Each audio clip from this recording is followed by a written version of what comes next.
Astăzi vom face o ședință de neuromodulare dinamică cu ajutorul tehnologiei Scenar. Este o tehnologie dezvoltată la sfârșitul anilor 80 de cercetătorii ruși pentru programele astronautice. Această tehnologie a intrat în uzul civil începând cu anii 90, pornind de la spitale, clinici și ajungând actualmente și în uzul persoanelor care nu au neapărat legătură cu domeniul medical. Este o tehnologie care folosește semnale electromagnetice, semnale neurosimilare, deci asemănătoare semnalelor electromagnetice pe care le folosește organismul uman, respectiv sistemul nervos. Cu ajutorul acestei tehnologii reușim o refacere a homeostaziei generale a organismului, reușim o diminuare și chiar o reducere semnificativă a durerii pentru orice fel de situații cronice sau acute. Uneori, aceste rezultate pot să apară chiar la sfârșitul primei ședințe. Tehnologia de neuromodulare dinamică Scenar este folosită în multe țări ale lumii, centre medicale, spitale, centre spa, în întreaga lume, inclusiv Statele Unite, Australia, țări ale Europei, unde această tehnologie atrage foarte mulți clienți și este primită și folosită cu succes de medici, personal medical, personal nemedical, terapeuți din diferite discipline. Poate fi folosită și de psihologi, pentru că are efect de reducere semnificativă a stresului, de reglarea somnului, și acest lucru se poate constata în decurs de, 2-3 ședințe, deja se pot observa rezultate semnificative. În continuare vom efectua o ședință de echilibrare a homeostaziei generale cu ajutorul acestei tehnologii.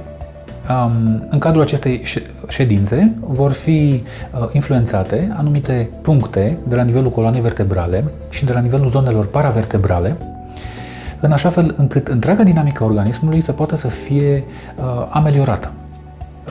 Corpul nostru este un corp nu doar fizic, este și un corp electric.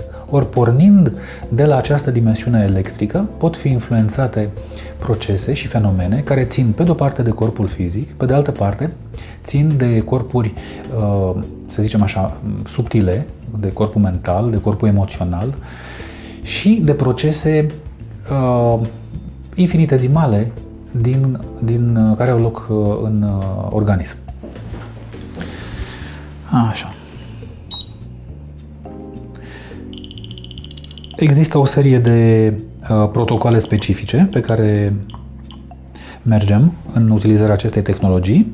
Se începe cu lucrul asupra coloanei vertebrale. Deci coloana vertebrală este axul central al organismului și este recunoscut și în medicina chineză ca un ax principal de circulație sau ca un meridian principal. Se lucrează pe aceste valori specifice și semnificative de la nivelul coloanei, trimițând, după cum ați văzut, aceste impulsuri către organism. Impulsurile respective sunt primite de organism, organismul la rândul lui trimite răspunsuri electromagnetice și în momentul în care se realizează echilibrarea, datorită procesorului inclus în dispozitiv, operatorul este anunțat că procesul de echilibrare s-a încheiat, după cum ați și auzit adineauri. Se merge în continuare de-a lungul coloanei vertebrale până jos. Se lucrează și zona cervicală. La nivelul pielii se află neuroreceptori. Influențarea acestor neuroreceptori prin intermediul semnalelor electrice neurosimilare face ca semnalele acestea să fie transmise la creier.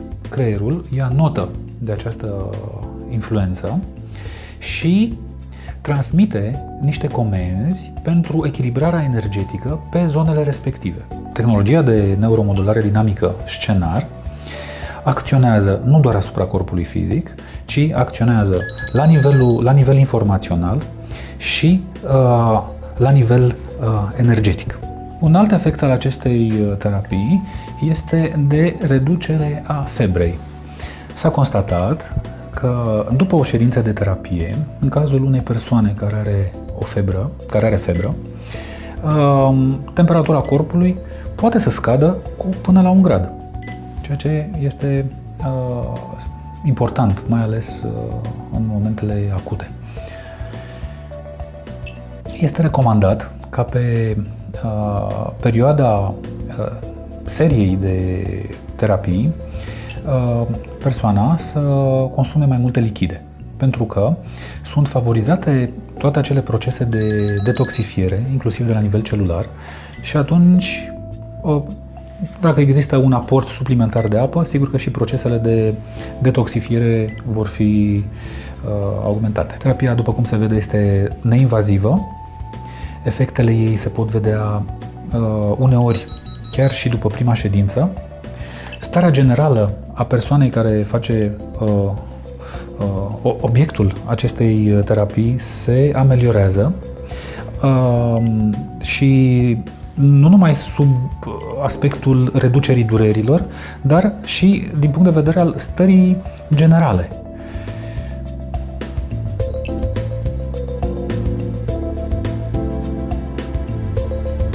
Deci acolo unde avem valori semnificative, se lucrează pe acele valori. Deci în cazul de față observăm valori mai mari pe zona cervicală. Din discuția anterioară chiar a reieșit că există un anumit disconfort la nivelul zonei cervicale.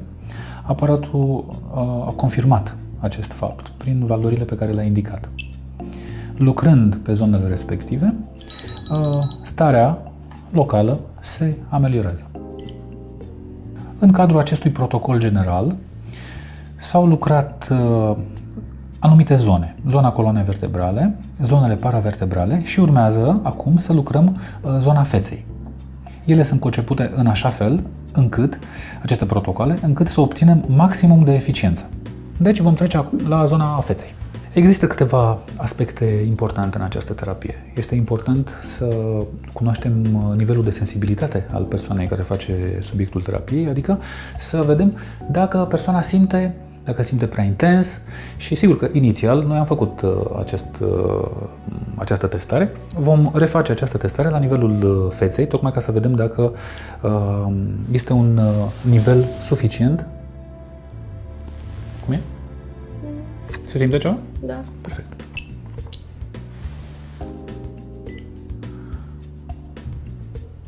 Aceasta este cea de-a doua parte a protocolului principal de lucru.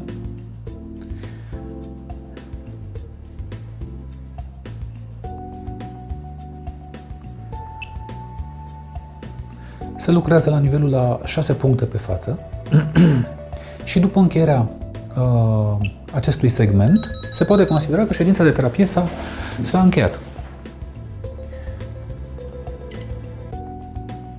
Ședințele pot să aibă o frecvență de 2-3 ședințe pe săptămână. Dacă persoana se confruntă cu o problemă acută, ședințele pot fi făcute și mai des, chiar și în fiecare zi. Uneori pot fi făcute și mai multe ședințe în cursul aceleiași zile. De exemplu, pentru accidentări sportive, pentru diferite traumatisme. Se recomandă chiar efectuarea de ședințe cu ajutorul tehnologiei scenar, chiar de mai multe ori pe zi. Cum vă simțiți? Excepțional. Mă bucur.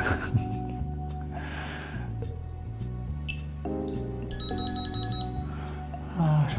Deci, în clipa de față, putem să considerăm că am încheiat o ședință de terapie scenar. După cum vedeți, domnișoara este fericită, are ochii strălucitori. Terapia scenar este o terapie blândă, neinvazivă și sigur că persoana care a făcut obiectul acestei terapii ar putea să confirme că au existat și efecte. Vă așteptăm la Clinica Eliade ca să vă bucurați de efectele acestei terapii de pionierat, terapia scenar, care cu siguranță o să vă facă plăcere și o să vă aducă sănătate.